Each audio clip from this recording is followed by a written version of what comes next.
Act surprised, guys. Our new brave heroes. Prince of Light. There are so many that believe in me, and nothing could make me happier. Kita Senri. Senri's art As much as I could pull on is this really well rope, balanced. then I am still going hard for Pirate Searcher. I personally gonna give Gatekeeper as the full unit and try to give Marianne to fodder For the her. hope of all. Interesting. Okay. Eirika. I mean, Lynn. That's Lynn. There are those who have faith in me. When I think of that, I feel strength well up inside. Is that actually Eirika's voice? I might just be feeling a bit crazy because it just really feels like Lynn to me. Your Eidolgar killer is gonna be Eirika. She's gonna be really good at that. Oh! My strength is my conviction. That herd art was really nice. She's pretty. She's mad pretty. She's very well min-maxed to be incredibly offensive. Marianne. Damn. Serene, Adherent. I don't think I understand it, but I suppose they chose me for a reason. Zanfi Hyun. I still love her voice actress in English. She's just amazing at it. Requiem Dance is probably the most, I'm gonna say, among the most broken specials in the entire game. And that animation's epic.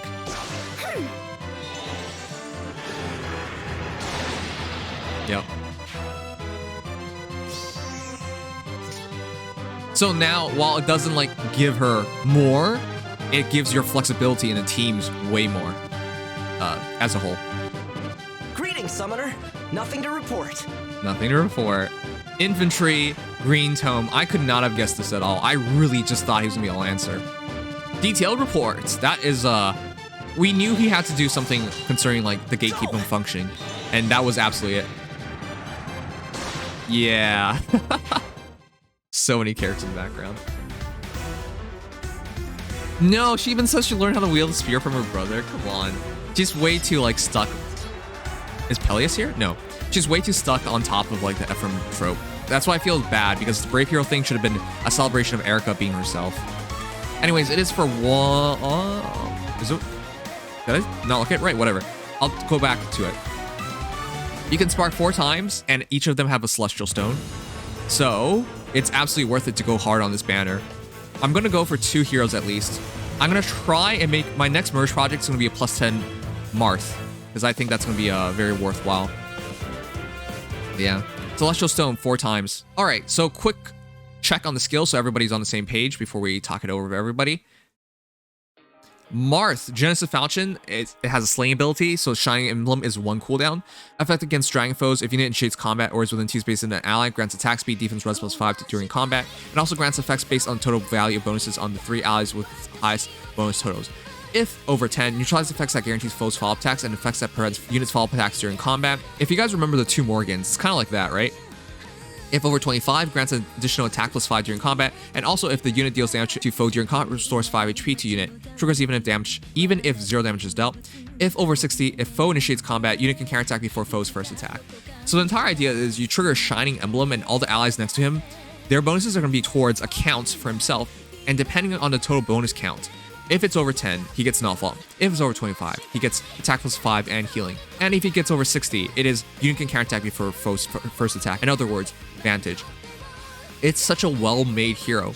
In other words, this is a hero that wants to be with his allies and just fits the entire history and characteristics of Marth himself. And this entire thing is really well set up by himself. He leads the rest of the team, and the rest of the team supports him, is the entire idea. Shining Emblem is the idea here. At start of turn, if units within 2 space in an ally, grants unit attack speed, defense res +6 for 1 turn. And grants allies within 2 spaces of unit attacks +6 for 1 turn. Boosts special damage by 30% of units' speed. After combat, if unit's special trigger, grants attack speed, defense res +6 to unit, and all allies for 1 turn. It's just incredible. Oh man, it's just so incredible. Yeah, so self-buffing to allies, and once it triggers, buffing for all. And additionally, your allies get 6 extra attack. Oh, also he buffs himself. And of course, 35% unit speed turns into damage. This is an incredibly broken special. This is one of the best specials in the entire game. Now, of course, if your enemy runs like panic on everybody, like a Versa or something, it gets iffy. But not very many people do stuff like that anymore. Shining Emblem can fall with like how bad it can get. but it's unlikely. If you're a good player, you're going to use this to your advantage, and he's going to jack up your team, and your team's going to make him a god. Distant pressure. Unit can counterattack regardless of foe's range. At start of combat, if unit's HP is over 25%, grants speed +5 during combat, but after combat, if unit attack, deals 5 damage to unit. In other words, it's just like a better distant counter. It's just such a good skill. It's going to be inheritable. We're going to see what's going to be off of. It looks like it should be distant counter, but it's not. He also has Spurn and even Tempest. Spurn with Shining Emblem being 1 cooldown, his extra damage from that is just so good. This is a really good hero. Despite the fact he doesn't have his own perf, as in like an A, B, and C skill, he has a perf special. He's just amazing. For me, this is the hero of the banner. Like, the hero to +10. He scores at 185, so he's going to be scoring eligible, like one of the top scoring units in the entire game. And his ability to support your team and your team to make him into a god. Like, he is such a complete unit. Eirika is nothing to scoff at. Whoops. Snuff at, that's weird. Binding Regan Leaf, it really feels so similar to Ephraim in a way, but Slaying ability. Effect against armored and cat foes. At start of combat, if unit's HP is over 25%, attack speed, defense res +5, reduces damage from foe's first attack by 30%, and if unit attacked, neutralize effects that prevents units follow-up attacks. By definition, that weapon is just supposed to kill fallen Edo guards, and she's going to do that. Damage reduction, all stats +5, and slaying. She's going to do that very easily. The thing is, like, it's funny because you thought Summer Shido was supposed to do that, but it's actually Eirika, Brave Eirika. That's going to be your fallen Edo guard counter. She also has Luna, Surge Sparrow. By the way, her weapon reminds me a lot of Regan. Doesn't have cancel weapon, but it has the damage reduction. It has null fault, but I mean, Regan doesn't have it. Partial null fault. But as a whole, like, it's just such an insane weapon. She has a perf B slot called Moonlight Bango, and she has a new skill called Surge Sparrow. If unit initiates combat, grants attack speed +7 to unit during combat, and if unit deals damage to foe using special, restores HP equals X% of unit's max HP. X equals unit's max special cooldown count value times 20 +10, max 100. So at minimum, it's 10. I see. So the longer your cooldown is, the higher the cooldown is, the more you heal. That's interesting. But yeah, attack speed +7 on initiation. It's just a better Sparrow skill, I guess. Surge Sparrow. I like it. It's not crazy. It's fair. it's fair. It adds healing too, so it makes it less. You don't have to carry healing specials anymore, and yeah, it's just, I don't know, it's really clean. I like it. I just realized that Surge Sparrow is almost certainly not class locked. Eirika is a cap, so it's not some weird pseudo impact. Right. In this case, it's going to be, because X equals unit's max special cooldown, it's going to be 3. I believe it'd be 30 +10, so 40% healing. There is no point in carrying healing specials anymore, guys. You just carry Surge Sparrow and you're happy. Which really opens things up for a lot of characters. I believe slaying weapons will not affect that, because slaying weapons are, it's once the battle starts, once the match starts, the turn starts, it triggers, like, essentially like that. I think the game will count it as 30. 3 cooldown count as 30, even if you have slaying weapons. Okay, additionally, Moonlight Bango. Cancel 2, neutralize effects, units penalties that inflict. Yeah, neutralize units penalties that inflict special cooldown charge at -X on foe on unit during combat. Deals damage equals X of foes defense when special triggers. Okay, I mean, yeah, that's the definition of killing Fallen Edo Guard. That's exactly what Fallen Edo Guard does. So in other words, not only does she double, but she's gonna get her special off. Okay, Moonlight Bangle's amazing. Attack speed menace. You guys know what menace skills does. That's a nice throw-in. She is gonna be S tier fodder. You can get attack speed menace and Search Sparrow such essentially. Actually, you can't. No, you can't. You can't, because menace skills are off of the threat skills. So yeah, she's S tier fodder. But aside from that, she's just an incredibly good unit. Unfortunately, I think she's very focused on very specific things, i.e. killing Fallen Edo Guard. So she might not age as well as the other heroes here. But at least for now, she's probably going to be for most players, the most impactful hero. Again, Fallen Edo Guard is what everyone complains about nowadays, and she's your answer. That healing is going to make her really nice. I really feel bad for Brave Ephraim, because there's no way Brave Ephraim is ever going to compare to Eirika. She can do a lot for you, but I think as time goes by and people use less Brave Edo Guards, Fallen Edo Guards, she's going to drop down. By the way, I think she should be able to kill Brave Edo Guard. Actually, the damage reduction might make it impossible. We'll see. Probably not, because of the damage reduction.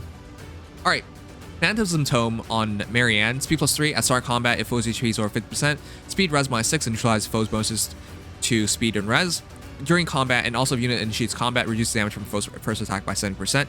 That might not seem like the most, but it's actually amazing. Speed +3 is nice. Speed res -6 is nice. Foes can't have rallies or extra stats for speed and res from rallies during combat and buffs. And of course, 70% damage reduction. It seems really simple, but it's actually such a great kit.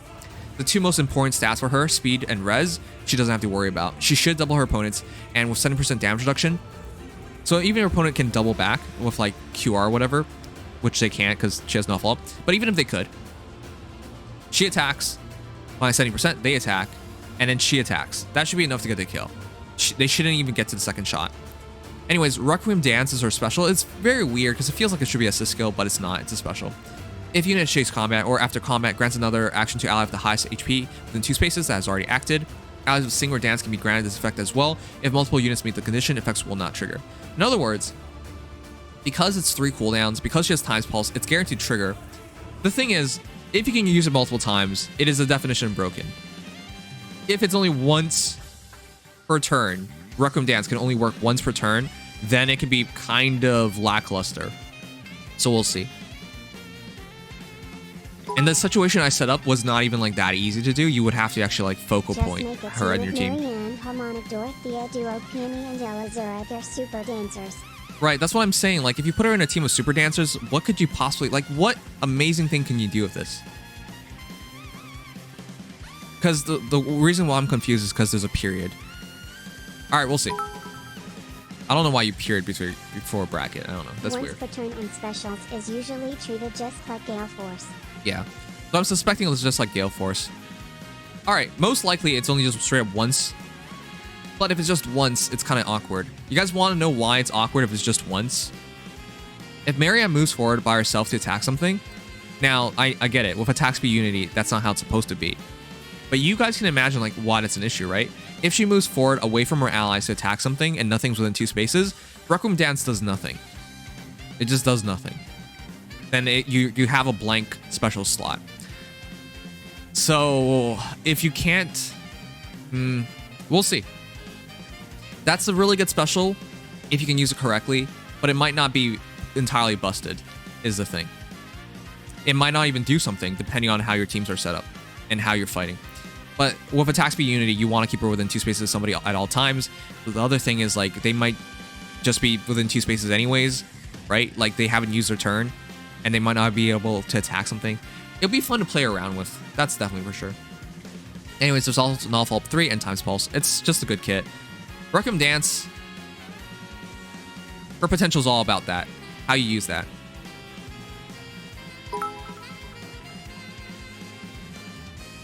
But can she get the kill?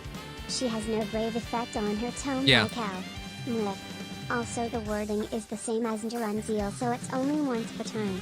But even if it could get looped with Super Dancer, it wouldn't be that busted if Marianne can't the enemy team. I think she might want to use Desperation eventually too. That's the thing. I think she wants to use Desperation. Null Fault is really nice though. Alright. I wonder, I'm trying to like theorize like how you're gonna use Marianne to her full ability, like to her potential. I'm kind of, because the thing is like with Leaf, he gets a refresh on himself. With Gale Force heroes, they get another turn themselves. Because this is an ally, they have to be within 2 spaces and have to use their turn already. That's the thing that holds her back a bit. All right, Charging Horn, defense was 3. Attack speed +5 to allies within 3 rows or 3 columns. This the buff that everybody guarantees. Inflicting gravity on her ally is super lenient. What's stopping another ally from using Harsh Command? Well, if another ally uses Harsh Command, they use their turn. That's what's stopping people from wanting to do that. All right, grants effects to unit during combat based on member of allies within 3 rows or 3 columns center on unit. Okay, so he gives attack speed +5 to allies. And then he gets it as well, depending on number of allies. But he has like 17 speed base, right? So barely does anything. Anyways, if over one ally inflicts attack res -X on foe during combat, X equals number of allies in the area X2, max -6. If Over 3 allies, foe cannot make a follow-up attack. That's really nice. Wow. If units within 2 spaces of structure that is, a foe can destroy the number of allies in the area is treated as 3. Okay. In other words, this is the definition of Ether Raid hero. He's gonna gatekeep your Ether Raid teams. Marianne It's so funny. like Harsh Command Plus is also on him as well. That makes sense to take away their penalties and debuffs. Close reversal, if foe initiates combat, defense +5 to unit during combat, and unit can counterattack regardless of foe's range. No biggie. There's no detriments to this. That's really nice. Detailed report is there as well.